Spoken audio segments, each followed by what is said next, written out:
Hello, my name is Lieutenant Percy Clay, and today we're going to talk to you about smoothbore nozzle.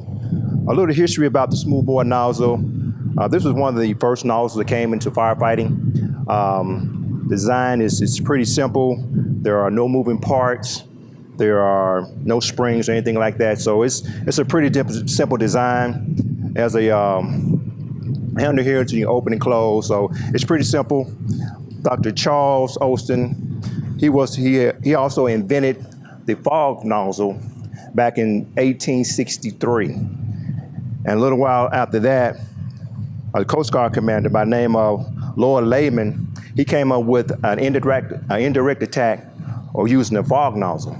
And what that simply is, that when they was on the ship, because he used it in a Coast Guard school, when they're on the ship, they would normally mainly just close the compartment after they applied the water, and they allowed the steam to take care of it. So with that being said, there are two different types of attack that we like to use. One is the indirect attack, and what that mainly is, go into a room, like I said before, you apply the water, or there's a fog string, and then you would shortly close the door. And what would happen after that is the steam would pretty much drown out or snuff out the oxygen, which will eliminate the fire. Also with that, with the indirect attack, it had to be like high temperatures also in the room. And also with that, the room had to be pretty much closed off. Cannot have like a lot of access for the steam to get away. So if the room is pretty much closed off, then that attack will work very well. With the direct attack, it's pretty simple, just applying the water directly on the seat of the fire, and that in itself would put the fire out. With the fog nozzle, we are getting the job done. We're doing a great job with those things. Lieutenants are doing a great job. Firefighters are doing a great job with the fog nozzle. But the question is, can we do it better? Now, if we use our smoothbore, I think that we can do it better. At one point, Memphis used to be the leader as far as other fire departments setting the standards, but now it seems like we've taken a step back. When I think about Memphis Fire Department advancing, I go back and think about when we first introduced the SCBAs. I've heard stories about it, how other firefighters were really acceptable to it, but over time, they got used to it. They're seeing the effectiveness of using the SCBAs. They're seeing how they can stay in the fires longer, how they can, also with that, it also going to produce better health for them because now we're not breathing those toxic gas. So that change was a great change. Now, at first, the smoothbore was the first original nozzle, and then they went to the fog nozzle. And the fog nozzle also has some advantages, just as well as the smoothbore. So now we might be trying to get back to using more of the fog nozzle, or the smoothbore nozzle on our equipment, so we can be more efficient and more effective and putting out the fire a whole lot quicker, because it's going to produce a whole lot more water with less pressure. Doing our size up, are we really calculating how much water we need to put on the fire to get it out? If so, then I think we're doing a pretty good job. If not, it's something that we may consider doing. Doing our size up, we need to think about, do I need a big line, or do I need a small line, or do I need to put a monitor on it? Putting a monitor on it, some monitors can produce as much as 500 GPMs per minute, so something to think about. For the NFA formula, for an example, let's take a building. The formula is length times width divided by 3 times percent of involvement. So for instance, let's say we have a building, let's say 30 by 50, that is 25% involved. So the math in that would be 30 times 50, which equals about 1,500 square feet. So divided by 3, which would be 500, divided by how much involvement would be 0.25, will equals 125 GPMs. So that's one way we can use that fire formula to help us to see how much water we need to actually put on this fire to get it out. So if we use that formula, either one of those formulas, which would be great. If we start using those formulas in our size up, it will let us know, do I need a big line or do I need a small line? That will help us be more accurate into which line that we need to pull or which nozzle we need to use in order to get the fire out a whole lot quicker. Some of the advantages of the smoothbore nozzle is that we will have less nozzle reaction. And what that is, nozzle reaction is the force that is being pushed back on the firefighter once the bezel or the handle is opened up. So we get a somewhat of a kickback. So with this nozzle, we have less nozzle force. It is less susceptible to clogging, and also it can also help us find those hidden fires behind the walls. It can cut through that sheetrock. It helps us find those fires a whole lot quicker.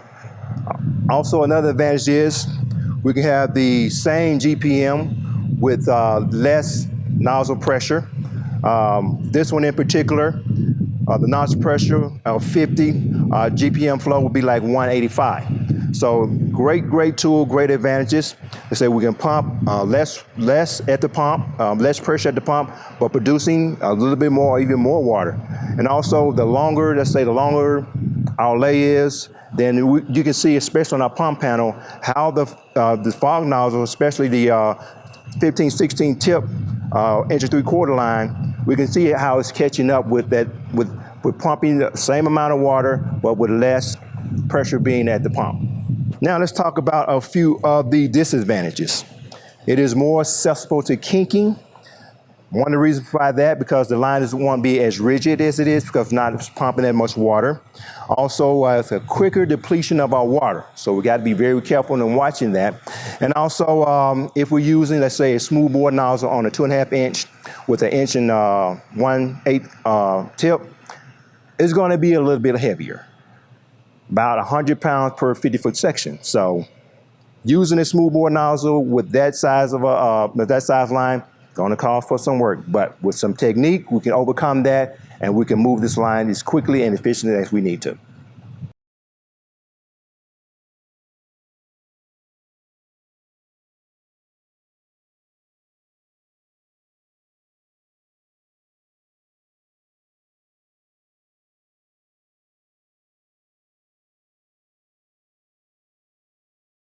So Steve, the other day while we were out testing, making comparison, smoothbore nozzle versus the chief nozzle, what are some of the differences that you've seen, and what are some of the similarities that you saw? Well, immediately I saw that when we pumped the required pressures, which were much higher pressures, the chief nozzle performed well at the much higher pressures, where the smoothbore nozzle not so much. But as the pressures came down, the chief nozzle basically came non-effective. And why it became non-effective, the smoothbore nozzle actually became more effective. And even at a lower pressure, like 40, where it actually requires a nozzle pressure of 50, when we pumped as low as 40, it was much more effective than the chief nozzle, even though it wasn't even up to the required nozzle pressure. It flowed more water, it had more penetration, more range, whereas if you were going to stay with the chief nozzle, you had to have the required pressure. It was not going to perform. Okay. The line on the smoothbore nozzle stayed much more pliable, where, you know, in those tough conditions you get in a house fire, yes, and you know that line's really hard to make your bends around the corners and everything, and with the smoothbore nozzle you got much less rigid line, so you can move it around things much more easily, much more easy to get where you need to be. Okay, tell me a little bit more about when we were shooting for distance. There was not a whole lot of difference, but in the pattern, did the pattern change for the smoothbore, or did the pattern stay the same? Or with the fog nozzle, did it get wider, or did it remain the same? What we had, it was a little deceptive looking at it. Looking at it, when we pumped the lower pressures, it actually appeared that the fog nozzle had a little more water, but in actuality what was happening is the fog nozzle was becoming aerated. So you would have had a lot more steam. It was spread out, and it had a lot of air in it. So it almost looked like it had more volume, but in reality it was just because the water in the pattern was so aerated it appeared to spread out. Where the smoothbore nozzle, the pattern stayed completely together, and in actuality you had more water flow. As we saw, both nozzle has its advantages and disadvantages. But for us, we would like to have that reach so that we can be out of harm's way. And if we have a victim inside, we don't want all that air in there, because what that air would do would cause movement, but also disrupt the thermal balance in there. It would also bring all that heat air if we had a victim inside, and the savability of that victim may not be as good. And also producing more steam. We don't want that. We see some of our firefighters are getting those burns, those steam burns, because that fog pattern is a little bit, the droplets are a little bit more finer, which would cause them to turn the steam a whole lot quicker. Whereas with these smoothbore, it can absorb some of that heat, and also it's going to not disturb the thermal balance and help us be able to see a little bit more. And I just think that's a great point, something that we should look into. Now, for every action, there's an equal and opposite reaction. So we're going to talk a little bit about nozzle reaction and also nozzle whip in our next couple of videos. But first, let me describe what nozzle reaction is once again. What nozzle reaction is the force being pressed back upon us once we open up our nozzle. Now we're getting that force pushed back upon us, so there are some techniques that we can use to help us alleviate those things. And also nozzle whip. And what nozzle whip is unsupported action caused by us by not properly having our hands placed upon the hose line to support that nozzle, so we won't get any kickback by getting hit in the face or anything else. So watch these couple of videos on nozzle reaction and nozzle whip.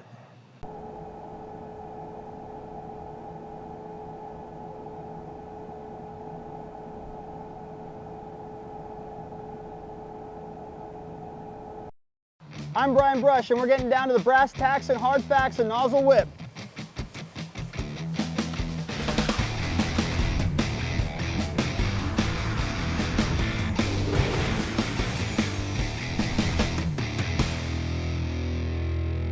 We're going to discuss and demonstrate nozzle whip.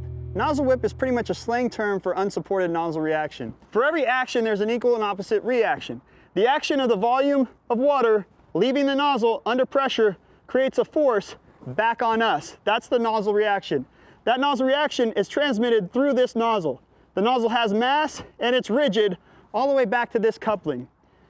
Then we have this space here where the hose is dynamic, it's soft, it's pliable, and then you find my hands here where we pick up that force. This right here is the weak link in the chain. Now, some of the contributing factors, pressure, hose construction, these are variables which will affect the magnitude of that whip. But a lot of these contributing factors can be overcome with good technique. So let's observe it real quickly here. Rigid, mass, my contact, weak link.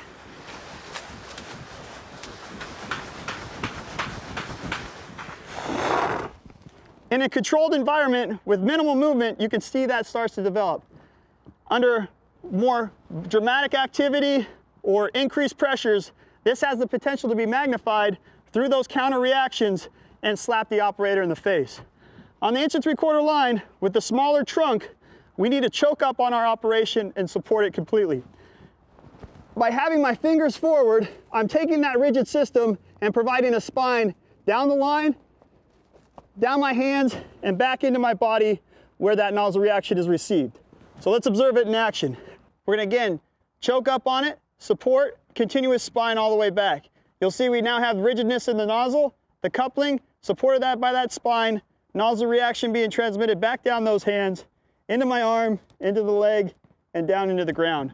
The force is also coming into the center mass of my body.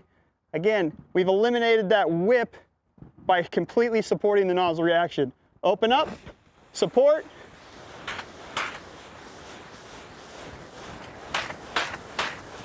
We're still getting just as much active play in the line, a very dynamic nozzle, but we don't run the risk of that uncontrolled force and that injury to the nozzle operator.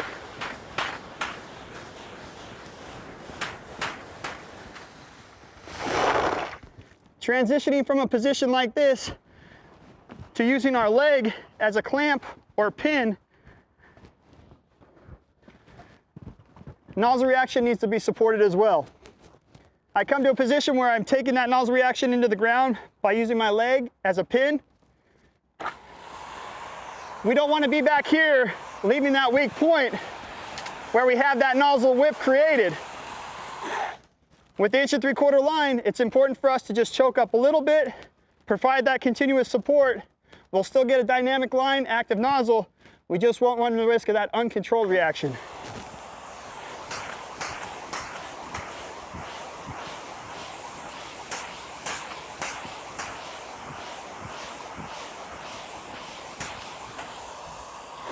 So once again, several contributing factors.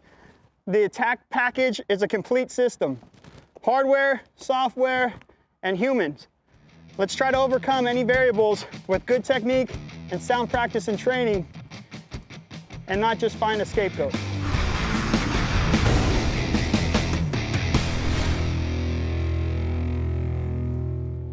All right, today we're going to talk about nozzle whip and also nozzle reaction, what they are, and some of the techniques, how we can overcome those things. What nozzle whip is it's another term that's stating that we're deploying water, not being supported by the nozzle reaction. So we're going to demonstrate to you exactly what nozzle whip is. So go ahead and open the bell. We're gonna work a little bit, work it. All right, that's good, that's good, that's good. As you can see, that was nozzle whip in its perfect form. We do not want that on the fire ground because what can happen to us, possibly the bell hit us in the face. So what we can do to correct that is to choke up a little bit more on the nozzle, right behind the nozzle, giving it a spine per se, help supporting that so we can deploy our water the way we need to. Go ahead.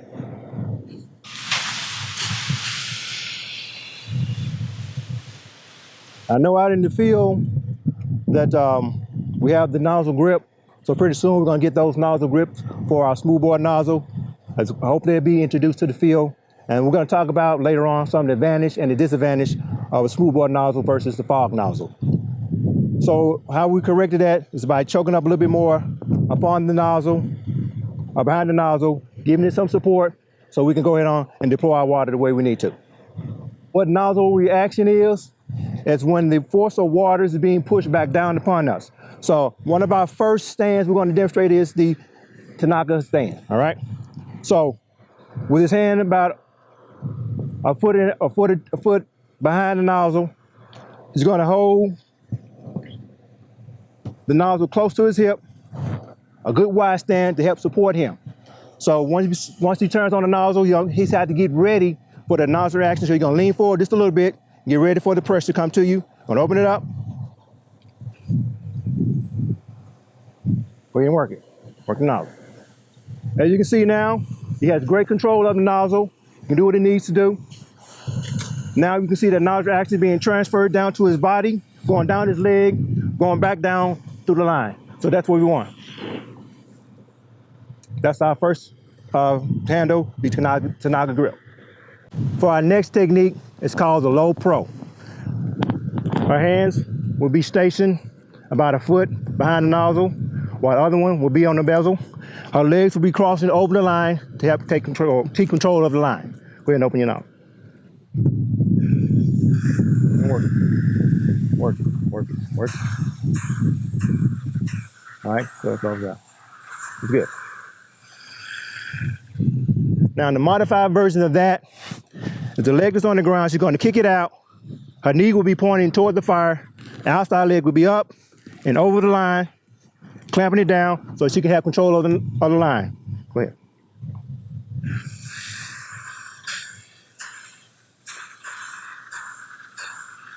Now, in this position, if she needs to roll, she can. It's a simple act. Up now, the leg that's on the outside will go up and over. The outside leg will now go straight toward the knee, pointing straight toward the fire. The outside leg is now up.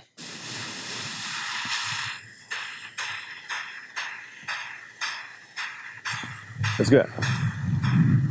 It's great.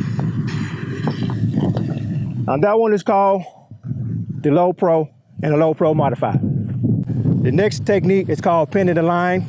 We have one knee directly on the line, on top of it. We have one hand to raise the line, another one to control the bail. Work it.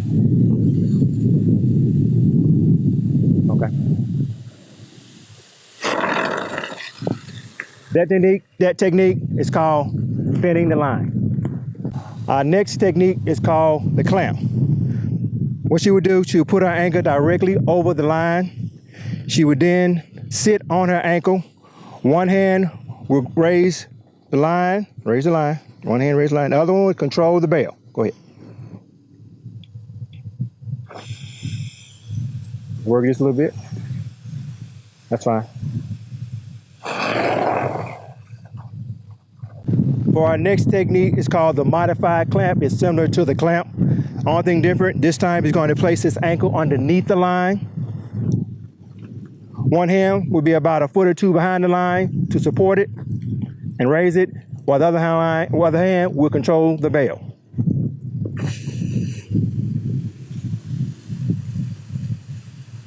Good. All right, for our next technique, it's called the corner jam. She will be about a foot and a half behind the nozzle. The line is going to be in the corner between the floor and the wall where they meet. She's going to use her hip to pin this line against the wall. One hand will be on the bell to control it.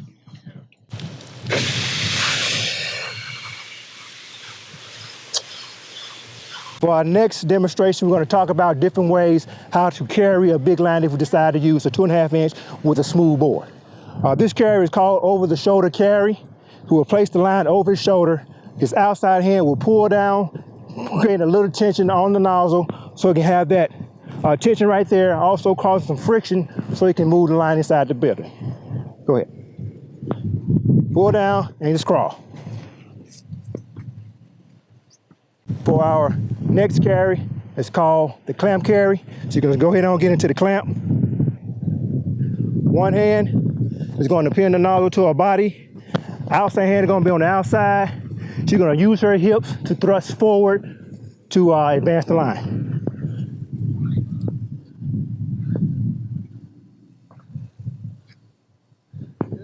For our next carry, it's called the pistol carry. Just grab the nozzle, grab by the handle, and crawl.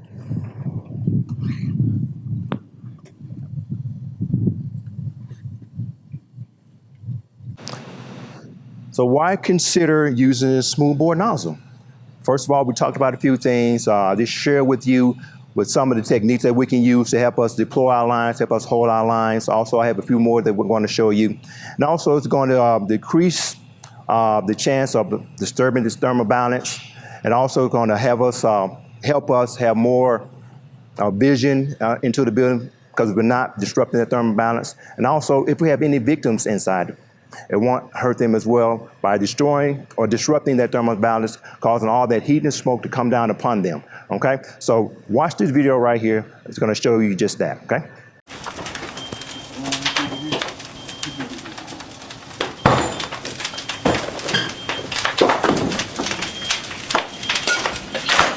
You got good fire. Go get it.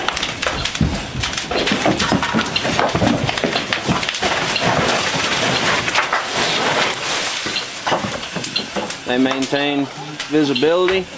Everything's still good. If anybody was alive in here on the ground floor, they got it. Good work, guys. You got it on 30 degree? Bog it. Hit it.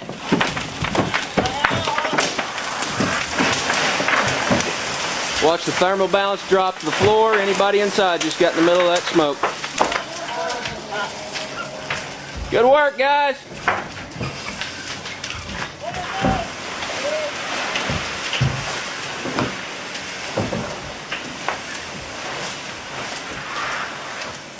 It ought to be obvious for anybody to see. You drop that thermal balance to that fog nozzle. Anybody on that floor is in bad shape right now.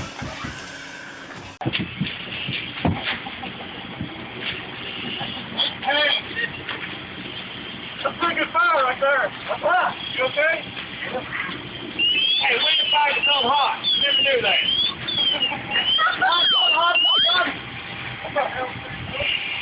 Hey, guys, look.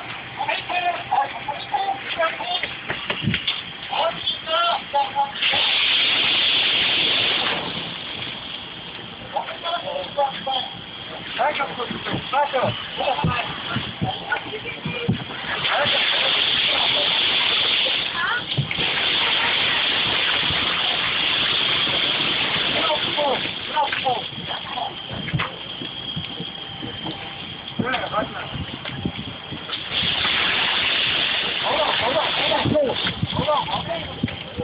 Get that toe out.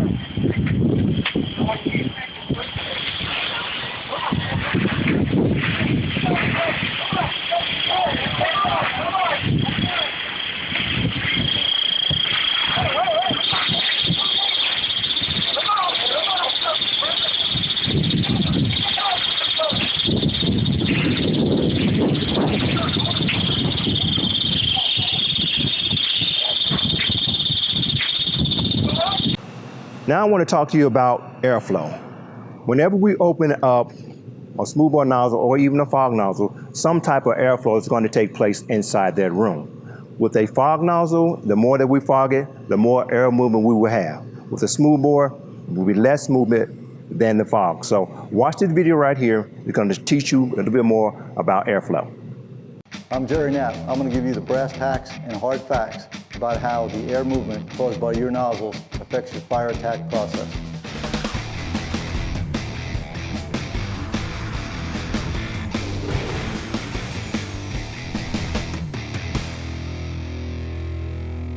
Air movement caused by air entrained by our fire streams during an interior fire attack is an important but often overlooked part of a successful fire extinguishment operation. There are many different air movement patterns in a fire compartment depending on if the nozzle is inside or outside the fire room. Air entrainment does start at the nozzle. Typical nozzle operation and movement during a fire attack both distributes cooling water on the burning fuels and surfaces and also creates air movement during the fire attack. So let's take a look at some of the brass tacks and hard facts of how air entrained by our fire streams affects your interior aggressive fire attack. We use mason twine and survey tape to indicate gross direction of airflow and relative intensity. Although the water droplets from the hose stream hit the twine and streamers and disrupt their accuracy, they can be used to understand the basics of very complex air movement inside the fire room. As this video shows, a solid or a straight stream off a combination nozzle moves very little air if the nozzle is held in a fixed position. But in a real fire attack, we must move the nozzle to distribute the water onto the burning surfaces. Movement of the nozzle, as we have been taught in an O, N, or Z direction, causes air movement into and out of the fire area and around the area of the nozzle and the hose stream. This has a potential to stir up the environment as the water is cooling both the surfaces and the burning fuel in the room. This is demonstrated by the wind streamers moving back towards the nozzle team. Obviously, if this is a small room in a house with limited fuel, the water from the stream overwhelms the fire quickly and the result is usually a successful fire attack. If this is a more fair firefight other than a residential occupancy, these chaotic and violent air currents of heated, moist air and steam may cause our aggressive push to be halted while the fire continues to spread into unburned areas. You can see the wind streamers are being directed back toward the nozzle team. That little drop of water may have been heated or turned to steam and may be heading your way. In contrast, a fog stream entrains massive amounts of air. Some of this air comes in openings behind the nozzle, but most comes from directly behind the nozzle where the water flowing out creates a negative pressure. Both these create chaotic air movements in a room. Consider that this fog stream is pushing around 10,000 cubic feet of air per minute. We used to say if you pointed that fog stream toward an opening, the fog would drive all the products of combustion out. As evidenced here, we know that's not true.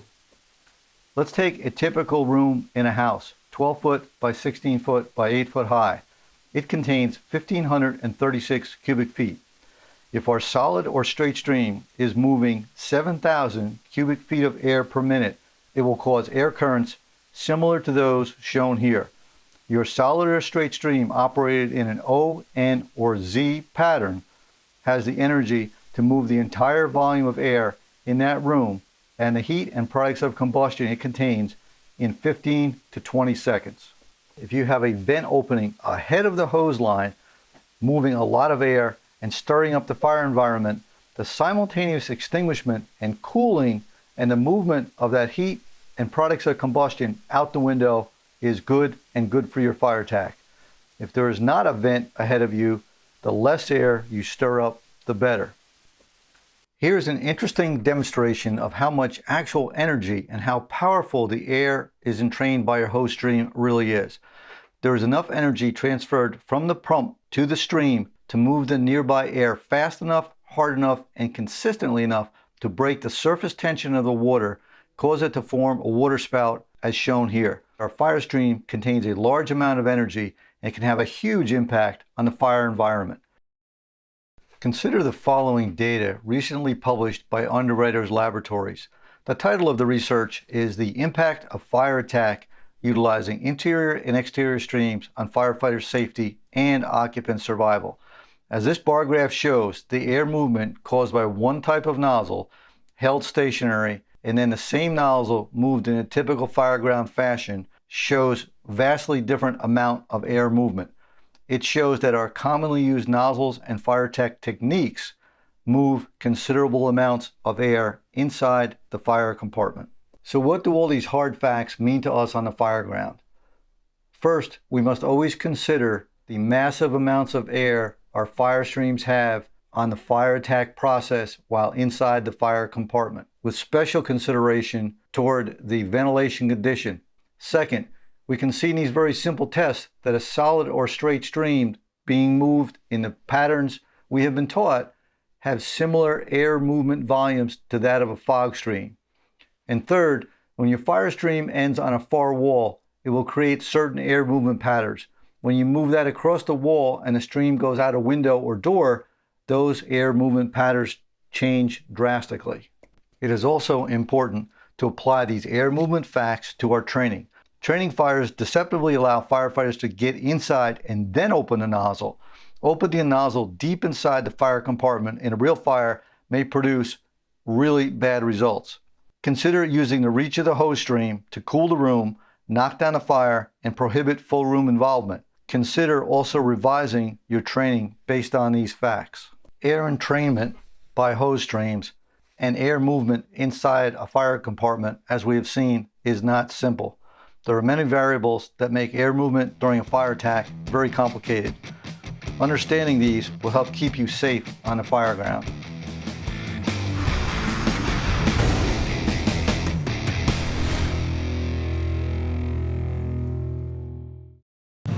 Now we understand a little bit more about airflow.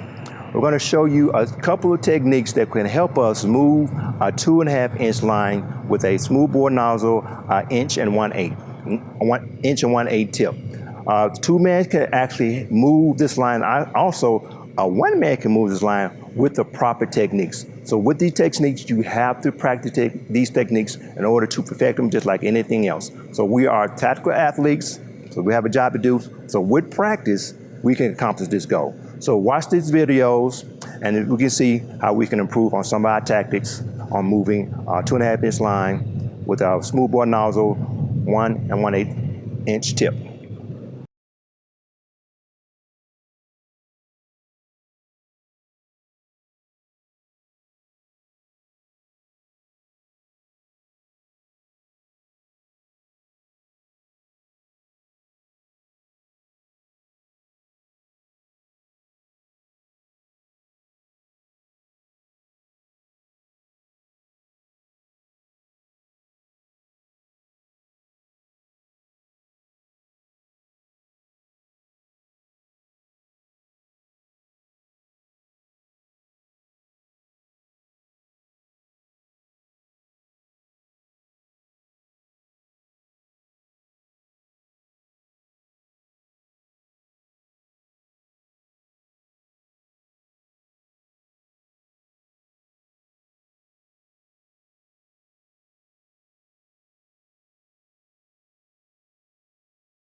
Measure that back to back. I see I got the proper distance. All right, opening the nozzle. All right, let's go forward. Forward. Forward. Forward. Forward. Forward. Forward. Forward. Right turn. Right turn. Right turn. Right turn. Right turn. Right turn. Forward. Forward. Forward. Forward. Forward. Forward. Hold.